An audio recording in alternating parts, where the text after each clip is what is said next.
हम लोग कक्षा 12 की एनसीईआरटी कर रहे हैं भूगोल की सीरीज मानव भूगोल के मूल सिद्धांत। ये फर्स्ट बुक है। इसका हम एक चैप्टर कर चुके हैं, आज हम इसका सेकंड चैप्टर करेंगे।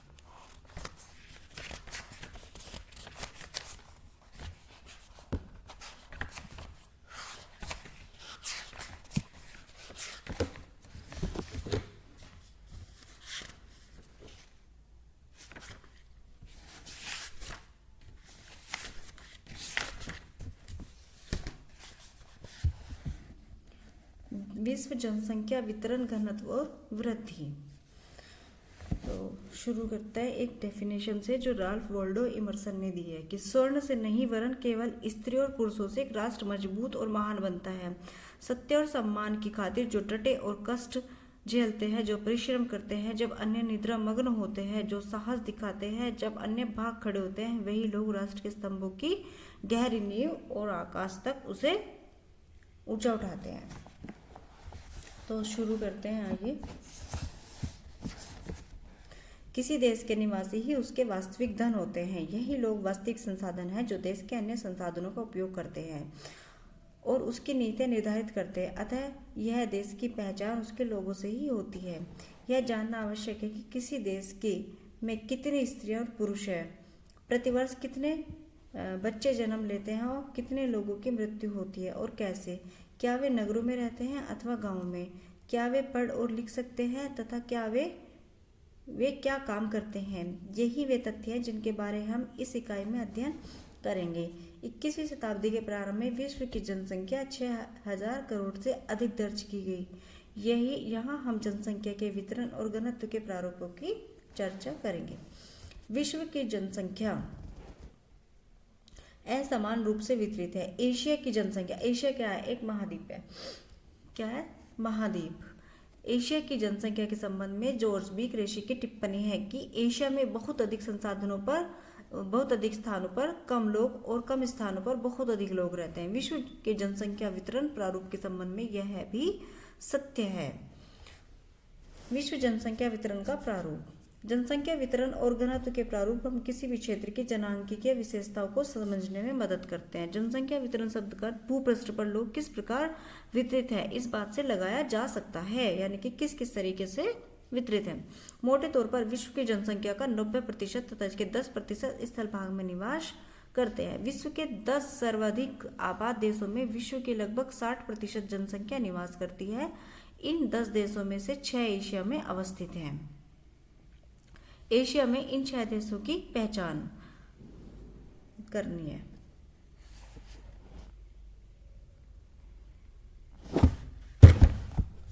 ठीक, जनसंख्या का घनत्व।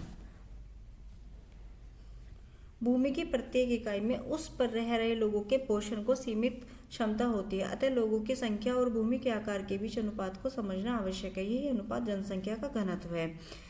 यह सामान्यतः प्रति वर्ग किलोमीटर रहने वाले व्यक्तियों के रूप में मापा जाता है। जैसे क्या है? जनसंख्या का घनत्व जनसंख्या अपॉन क्षेत्रफल। उदाहरण के लिए क्या प्रदेश का क्षेत्रफल 100 वर्ग किलोमीटर है और जनसंख्या 1,50,000 है। जनसंख्या का घनत्व निम्न प्रकार निकाला जाएगा। यहाँ घनत्व 1,50,000 अपॉन 100, तो इसमें कितना आ जाएगा? यानी कि 1500 व्यक्ति कितने रहते हैं प्रति वर्ग किलोमीटर। 1 किलोमीटर में कितने? 1500 व्यक्ति। इस तरीके से निकाल सकते हैं। इससे क्या प्रदेश के बारे में आपको पता चलता है। नीचे ये जो तालिका दी गई है कि आप अवलोकन कर सकते हैं कि एशिया में सबसे अधिक जनसंख्या घनत्व है। ठीक है, तो यहाँ ये डायग्राम देख लेना। एशिया का, अफ्रीका, ये 2018 का दिखा रखा है आंकड़ा।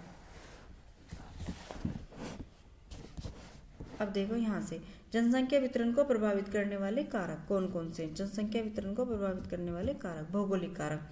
जल की उपलब्धता। जल जीवन का सर्वाधिक महत्वपूर्ण कारक है। अतः लोग उन क्षेत्रों में बसने को प्राथमिकता देते हैं जहां जल आसानी से उपलब्ध होता है। जल का उपयोग पीने, नहाने और भोजन बनाने के साथ साथ पशुओं, फसलों, उद्योगों तथा नौ संचालन में किया जाता है। यही कारण है कि नदी घाटियों विश्व के सबसे संघनन बसे हुए क्षेत्र हैं। फिर अब भू-आकृति। लोग समतल मैदान और मंद ढालों में बसने को वरीयता देते हैं। इसका कारण यह है कि ऐसे क्षेत्र फसलों के उत्पादन, सड़क निर्माण और उद्योगों के लिए अनुकूल होते हैं। पर्वतीय और पहाड़ी क्षेत्र परिवहन तंत्र के विकास में अवरोधक हैं। इसलिए प्रारंभिक कृषिगत और औद्योगिक विकास के लिए अनुकूल नहीं होते, अतः इन क्षेत्रों में कम जनसंख्या पाई जाती है। गंगा का मैदान विश्व के सर्वाधिक संघनन जनसंख्या वाले क्षेत्रों में से एक है, जबकि हिमालय के पर्वतीय भाग विरल जनसंख्या वाले क्षेत्रों में आते हैं। फिर है जलवायु। पहला क्या पढ़ा हमने? जल की उपलब्धता भौगोलिक कारक में, फिर भू आकृति, फिर जलवायु। अति उष्ण अथवा ठंडे, उष्ण किसे बोलते हैं? जो ठंडे ठंडे मरुस्थलों के विषम उष्ण जो होते हैं एक तरीके से गर्म वाले, या फिर ठंडे मरुस्थलों की विषम जलवायु मानव बसाव के लिए असुविधाजनक होती है। सुविधाजनक जलवायु वाले क्षेत्र जिनमें अधिक मौसमी जनसंख्या पाई जाती है। भूमध्य सागरीय प्रदेश सुखद जलवायु के कारण इतिहास के आरंभिक कालों में बसे हुए हैं। फिर मिट्टी। उपजाऊ मृदाएं कृषि एवं इनसे संबंधित क्रियाओं के लिए महत्वपूर्ण है, इसलिए उपजाऊ दोमट मिट्टी वाले प्रदेशों में अधिक लोग निवास करते हैं, क्योंकि ये मृदाएं यानी मिट्टी गहन कृषि का आधार बन सकती है। क्या आप भारत में उन क्षेत्रों के नाम बता सकते हैं जहां कम उपजाऊ मृदा के कारण विरल जनसंख्या पाई जाती है? फिर आर्थिक कारण। खनिज निक्षेपों से युक्त क्षेत्र उद्योगों को आकृष्ट करते हैं। खनन और औद्योगिक गतिविधियां रोजगार उत्पन्न करते हैं, अतः कुशल एवं अर्धकुशल कर्मी इन क्षेत्रों में पहुंचते और जनसंख्या को सघन बनाते हैं। अफ्रीका की कटंगा से नोट कर लेना, अफ्रीका महाद्वीप में कटंगा, जाम्बिया, तांबा पेटी इसका एक अच्छा उदाहरण है। नगरीकरण। नगर रोजगार के बेहतर अवसर, शैक्षणिक व चिकित्सा संबंधी सुविधाएं तथा परिवहन और संचार के बेहतर साधन प्रस्तुत करते हैं। अच्छी नागरिक सुविधाएं तथा नगरीय जीवन के आकर्षण लोगों में को नगरों की ओर खींचते हैं।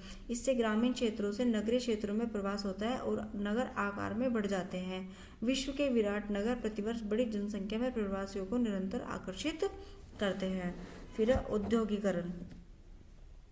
औद्योगिक पेटियां रोजगार के अवसर उपलब्ध कराती हैं और बड़ी संख्या में लोगों को आकर्षित करती हैं। इनमें केवल कारखानों के श्रमिक ही नहीं होते, बल्कि परिवहन परिचालक, दुकानदार, बैंककर्मी, डॉक्टर, अध्यापक तथा अन्य सेवाएं उपलब्ध कराने वाले भी होते हैं। जापान का कोबो, नोट कर लेना, जापान का कोबो ओसाका प्रदेश इन उद्योगों की उपस्थिति का सघन बसा हुआ क्षेत्र है। ठीक है, ऐसे क्वेश्चन आ जा सकते हैं कि जापान का कौन सा प्रदेश उद्योगों की उपस्थिति के कारण सघन बसा हुआ क्षेत्र है, तो कौन सा है? कोबो ओसाका। इसी तरीके के पीसीएस वगैरह में क्वेश्चन निकल के आते हैं। फिर है टीजीटी पीजीटी वगैरह में भी सामाजिक एवं सांस्कृतिक कारक। कुछ स्थल धार्मिक अथवा सांस्कृतिक महत्व के कारण अधिक लोगों को आकर्षित करते हैं। ठीक इसी प्रकार लोग उन क्षेत्रों को छोड़कर चले जाते हैं जहां सामाजिक और राजनीतिक अशांति होती है। कई बार सरकारें लोगों को विरल जनसंख्या वाले क्षेत्र में बसने अथवा भीड़ भाड़ वाले स्थानों से चले जाने के लिए प्रोत्साहन देती है। क्या आप अपने प्रदेश के कुछ ऐसे उदाहरण सोच सकते हैं? फिर जनसंख्या वृद्धि अथवा जनसंख्या परिवर्तन का अभिप्राय है कि क्षेत्र में समय की किसी निश्चित अवधि के दौरान बसे हुए लोग की संख्या में परिवर्तन से है। यह परिवर्तन धनात्मक भी हो सकता है और ऋणात्मक भी।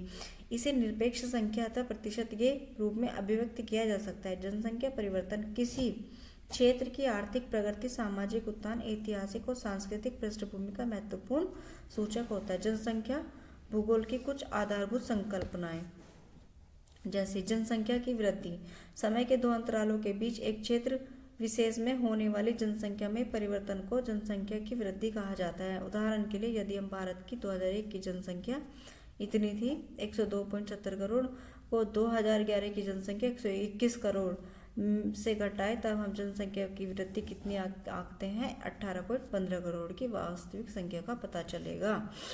ठीक है, फिर जनसंख्या की वृद्धि दर, इंपोर्टेंट पॉइंट है। यह है जनसंख्या में परिवर्तन है जो प्रतिशत में व्यक्त किया जाता है। ठीक है, फिर जनसंख्या के प्रति प्राकृतिक वृद्धि, किसी क्षेत्र विशेष में दो अंतरालों में जन्म और मृत्यु के अंतर से बढ़ने वाली जनसंख्या को उस क्षेत्र की प्राकृतिक वृद्धि कहते हैं। प्राकृतिक वृद्धि जन्म में से मृत्यु दर को माइनस करते हैं। फिर जनसंख्या की वास्तविक वृद्धि है। वृद्धि तब होती है जब वास्तविक जनसंख्या यानी कि जन्म दर में से मृत्यु दर घटाएंगे प्लस इसमें अप्रवास जोड़ेंगे और फिर जो आएगा उसमें से उत्प्रवास को माइनस कर देंगे। फिर जनसंख्या की धनात्मक वृद्धि, यह तब होती है जब दो समय अंतरालों के बीच जन्म दर मृत्यु दर से अधिक हो या हो या जब अन्य देशों से लोग स्थायी रूप से उस देश में प्रवास कर जाएं। जनसंख्या का ऋणात्मक वृद्धि, यदि दो समय अंतराल के बीच जनसंख्या कम हो जाए तो उसे जनसंख्या की ऋणात्मक वृद्धि कहते हैं। यह तब होती है जब जन्म दर मृत्यु दर से कम हो जाए अथवा लोग अन्य देशों में प्रवास कर जाए। जनसंख्या परिवर्तन के घटक। जनसंख्या परिवर्तन के 3 घटक हैं, जन्म, मृत्यु और प्रवास। प्रवास का मतलब है कि एक स्थान को छोड़कर दूसरे स्थान पर जाकर बस जाना। ठीक है। अशोधित जन्म दर को प्रति 1000 स्त्रियों द्वारा जन्म दिए जीवित बच्चों के रूप में व्यक्त किया जाता है। इसकी गणना इस प्रकार की जाती है, अशोधित जन्म दर बराबर किसी वर्ष विशेष में जीवित जन्म बटे किसी क्षेत्र विशेष में वर्ष के मध्य जनसंख्या इंटू 1000। मृत्यु दर जनसंख्या परिवर्तन में सक्रिय भूमिका निभाती है। जनसंख्या वृद्धि केवल बढ़ती हुई जन्म दर से नहीं होती अपितु घटती हुई मृत्यु दर से भी होती है। अशोधित मृत्यु दर किसी क्षेत्र में मृत्यु दर को मापने की एक सरल विधि है। अशोधित मृत्यु दर को किसी क्षेत्र विशेष में किसी वर्ष के दौरान प्रति 1000 जनसंख्या के पीछे मृतकों की संख्या के रूप में अभिव्यक्त किया जाता है। अशोधित मृत्यु दर की गणना इस प्रकार की जाती है। अशोधित मृत्यु दर क्या है? जैसे कि किसी वर्ष विशेष में मृतकों की संख्या अपन उस वर्ष के मध्य में अनुमानित जनसंख्या इंटू 1000। मोटे तौर पर मृत्यु दर किसी क्षेत्र की जनांकीय संरचना, सामाजिक उन्नति और आर्थिक विकास के स्तर द्वारा प्रभावित होती है। नेक्स्ट, प्रवास क्या है? प्रवास और मृत्यु के अतिरिक्त एक और घटक है जिसमें जनसंख्या का आकार परिवर्तित होता है। जब लोग एक स्थान से दूसरे स्थान पर जाते हैं तो वह स्थान जहां से लोग गमन करते हैं उद्गम स्थान कहलाता है। ठीक है। और जिस स्थान से आगमन करते हैं गंतव्य स्थान कहलाता है। उद्गम स्थान जनसंख्या में कमी को दर्शाता है, जबकि गंतव्य स्थान पर जनसंख्या बढ़ जाती है। यानी कि जिस स्थान पर जाकर कोई पहुंच रहा है उस स्थान पर तो जनसंख्या बढ़नी है। प्रवास को मनुष्य और संसाधन के बीच बेहतर संतुलन प्राप्त करने की दिशा में एक स्वतःस्फूर्त प्रयास के रूप में निरूपित किया जा सकता है। प्रवास स्थायी, अस्थायी अथवा मौसमी हो सकता है। यह गांव से गांव, गांव से नगर, नगर से नगर अथवा नगर से गांव की ओर हो सकता है। क्या आप महसूस करते हैं कि एक ही व्यक्ति दोनों एक अप्रवासी और एक उत्प्रवासी हो सकता है? अप्रवासी है। प्रवासी जो किसी नए स्थान पर जाते हैं अप्रवासी कहलाते हैं। उत्प्रवास क्या है? प्रवासी जो एक स्थान से बाहर चले जाते हैं उत्प्रवासी कहलाते हैं। लोग बेहतर आर्थिक और सामाजिक जीवन के लिए प्रवास करते हैं। प्रवास को प्रभावित करने वाले कारकों के 2 समूह हैं। एक है प्रतिकर्ष कारक, बेरोजगारी, रहन सहन की निम्न दशाएं, राजनीतिक उपद्रव हो गई, प्रतिकूल जलवायु हो, प्राकृतिक विपदाएं हो, महामारियां तथा सामाजिक आर्थिक पिछड़ेपन जैसे कारण उद्गम स्थल को कम आकर्षित बनाते हैं। अपकर्ष कारक यानी कि काम के बेहतर अवसर और रहन सहन की अच्छी दशाएं, शांति व स्थायित्व जीवन में, संपत्ति की सुरक्षा तथा अनुकूल जलवायु जैसे कारण गंतव्य स्थान को उद्गम स्थान की अपेक्षा अधिक आकर्षक बनाते हैं।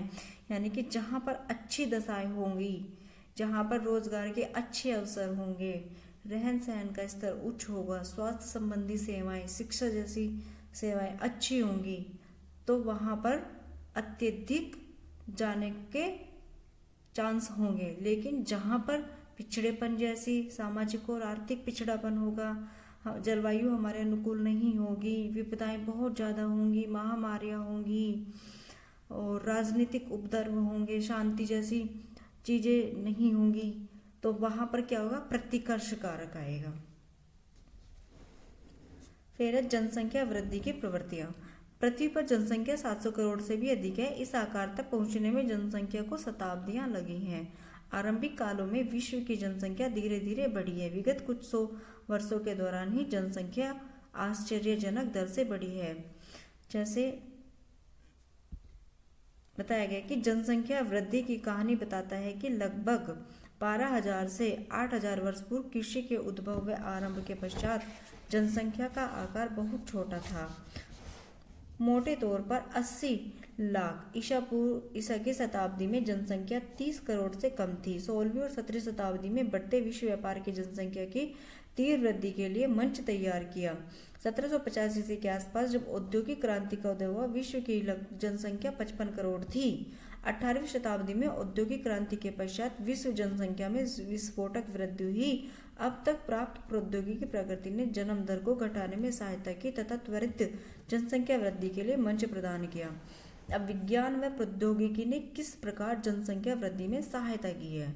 मानवीय और प्राणी ऊर्जा के स्थान पर भाप इंजन प्रतिस्थापित हो गया, जिसने पवन और जल के लिए यांत्रिक ऊर्जा उपलब्ध कराई। इससे कृषिगत और औद्योगिक उत्पादन में वृद्धि हुई। महामारियों व अन्य संक्रामक रोगों के विरुद्ध टीकाकरण, चिकित्सा सुविधाओं में सुधार तथा स्वच्छता ने पूरे विश्व में मृत्यु दरों को तीव्रता से घटाने में योगदान दिया। जैसे कि ये यहाँ पे एक डायग्राम दिखाया गया है कि संसाधन प्रौद्योगिकी जनसंख्या वृद्धि। तो कृषि का विस्तार इतने से वर्तमान से 12,000 वर्ष पूर्व तक इतने %, फिर ईसा के जन्म से फिर 1600, फिर 1700, इस तरीके से कि यूरोपीय और खोज उपनिवेश और बसाव का औद्योगिक इतने तक, फिर परिवहन 1800-1900 के बीच में, फिर जैव प्रौद्योगिकी आती है हमारी 1900, फिर आ जाएगा कंप्यूटर, सूचना और कंप्यूटर आ जाएगा हमारा 1900 से और 2000 के बीच। फिर प्रौद्योगिक क्रांति 1650 से वर्तमान तक का ये पूरा दिखा रखा है। तो इस तरीके से 2000 वर्तमान तक का धीरे धीरे किस तरीके से विकास किया है, या संसाधनों का या प्रौद्योगिकी का किस तरीके से योगदान रहा है। विश्व जनसंख्या के 2 गुना होने की अवधि। मानव जनसंख्या को प्रारंभिक 1 करोड़ होने में 10 लाख से भी अधिक वर्ष लग गए, किंतु इसे 5 अरब से 6 अरब होने में मात्र 12 वर्ष लगे। ठीक है। विभिन्न प्रदेशों में उसकी जनसंख्या के 2 गुना होने में अत्यधिक विभिन्नता पाई गई। विकसित देश विकासशील देशों की तुलना में अपनी जनसंख्या का 2 गुना करने में अधिक समय ले रहे हैं। जनसंख्या की अधिकतर वृद्धि विकासशील विश्व में हो रही है, जहाँ जनसंख्या विस्फोट हो रहा है। ऐसा क्यों? जनसंख्या परिवर्तन के स्थानिक प्रारूप। विश्व के विभिन्न भागों में जनसंख्या वृद्धि की तुलना की जा सकती है। विकसित देशों में विकासशील देशों की तुलना में जनसंख्या वृद्धि कम है। जनसंख्या वृद्धि और आर्थिक विकास में ऋणात्मक सहसंबंध पाया जाता है। यद्यपि जनसंख्या परिवर्तन की वार्षिक दर 1.4% और निम्न प्रतीत होती है, वास्तव में ऐसा नहीं है। इसका कारण, जब एक निम्न वार्षिक दर अत्यंत बड़ी जनसंख्या पर लागू होती है तो इससे जनसंख्या में विशाल परिवर्तन होता है। यद्यपि वृद्धि दर निरंतर घटती रही तो भी कुल जनसंख्या प्रतिवर्ष बढ़ती है। प्रसव के दौरान मृत्यु दर की भांति शिशु मृत्यु दर में भी वृद्धि हुई है। तो यहाँ पे बहुत पुराना आंकड़ा बताने की कोशिश की है, सो छोड़ो। फिर जनसंख्या परिवर्तन का प्रभाव। एक विकासशील अर्थव्यवस्था में जनसंख्या की अल्प वृद्धि अपेक्षित है, फिर भी एक निश्चित स्तर के बाद जनसंख्या वृद्धि समस्याओं को उत्पन्न करती है। इनमें से संसाधनों का ह्रास सर्वाधिक गंभीर है। जनसंख्या का ह्रास भी चिंता का विषय है। यह इंगित करता है कि वे संसाधन जो पहले जनसंख्या का पोषण करते थे अब उस जनसंख्या के पोषण में सक्षम नहीं है। AIDS, HIV, acquired immune deficiency syndrome, ये एड्स की फुल फॉर्म है, जैसी घातक महामारियों ने अफ्रीका स्वतंत्र राष्ट्रों के राष्ट्रमंडल CIC के कुछ भागों और एशिया में मृत्यु दर बढ़ा दी है और औसत जीवन प्रत्याशा घटा दी है। इससे जनसंख्या वृद्धि धीमी हुई है। अब ये देखो कि जनसंख्या वृद्धि दर क्या है। भारत की वार्षिक जनसंख्या वृद्धि दर 1.64% है। कुछ विकसित राष्ट्रों को अपनी जनसंख्या दोगुनी करने में 318 वर्ष लगेंगे, जबकि कुछ देशों में अभी भी दोगुनी होने के लक्षण दिखाई नहीं दे रहे। जननांगीय संक्रमण क्या है? जननांगीय संक्रमण सिद्धांत का उपयोग किसी क्षेत्र की जनसंख्या के वर्णन तथा भविष्य की जनसंख्या के पूर्वानुमान के लिए किया जा सकता है। सिद्धांत हमें बताता है कि जैसे ही समाज का ग्रामीण, खेतिहार और अशिक्षित अवस्था से उन्नति करके नगरीय, औद्योगिक और साक्षर बनता है तो किसी प्रदेश की जनसंख्या उच्च जन्म और उच्च मृत्यु से निम्न जन्म व निम्न मृत्यु दर में परिवर्तित होती है। ये परिवर्तन अवस्थाओं में होते हैं जिन्हें सामूहिक रूप से जननांगीय चक्र के रूप में जाना जाता है। ग्रामीण, खेतिहार, जैसे जननांगीय संक्रमण, नगरीय, औद्योगिक। ये जो हमारा डायग्राम दिखाया गया है, जननांगीय संक्रमण का सिद्धांत दिखाया गया है। इसको 3 अवस्थाओं में बांटा गया है, प्रथम, सेकंड और थर्ड। इसमें यह बताने की कोशिश की गई है कि जनसंख्या का किस तरीके से, जैसे पहली अवस्था में उच्च प्रजननशीलता है ना, जो पहली अवस्था में उच्च प्रजननशीलता है और उच्च मृत्यु दर दिखाया गया है, और दूसरी अवस्था में प्रजननशीलता क्या है, ऊंची है। सेकंड अवस्था में प्रजननशीलता क्या है, ऊंची है, ऊंची जन्म दर है। और उसी के साथ साथ यह भी दिखाया गया है कि क्या इस समय के साथ घट भी रही है, समय के साथ क्या हो रही है, घट भी रही है। और जो घटी हुई अवस्थाएं दिखाई गई है ये मृत्यु दर के साथ दिखाई गई है, घटती हुई किसके साथ, मृत्यु दर के साथ। ये जो हमारा बीच वाला आ रहा है डायग्राम, ठीक है। तो इसे आगे इसमें पढ़ते हैं कि प्रथम अवस्था में उच्च प्रजननशीलता व उच्च मृत्यु दर होती है, क्योंकि लोग महामारियों और भोजन की अनिश्चितता आपूर्ति से होने वाले मृत्यु की क्षतिपूर्ति व अधिक पुनरुत्पादन से करते हैं। जनसंख्या वृद्धि धीमी होती है और अधिकांश लोग खेती में कार्यरत होते हैं, जहां बड़े परिवारों की परिसंपत्तियां मानी जाती है। जीवन प्रत्याशा निम्न स्तर का होती है, अधिकांश लोग अशिक्षित होते हैं और उनके प्रौद्योगिकी स्तर निम्न होते हैं। 200 वर्ष पूर्व विश्व के सभी देश इसी अवस्था में थे। फिर सेकंड फेज में दिखाया गया कि द्वितीय अवस्था के प्रारंभ में प्रजननशीलता उच्च बनी रहती है, किंतु यह समय के साथ घटती जाती है।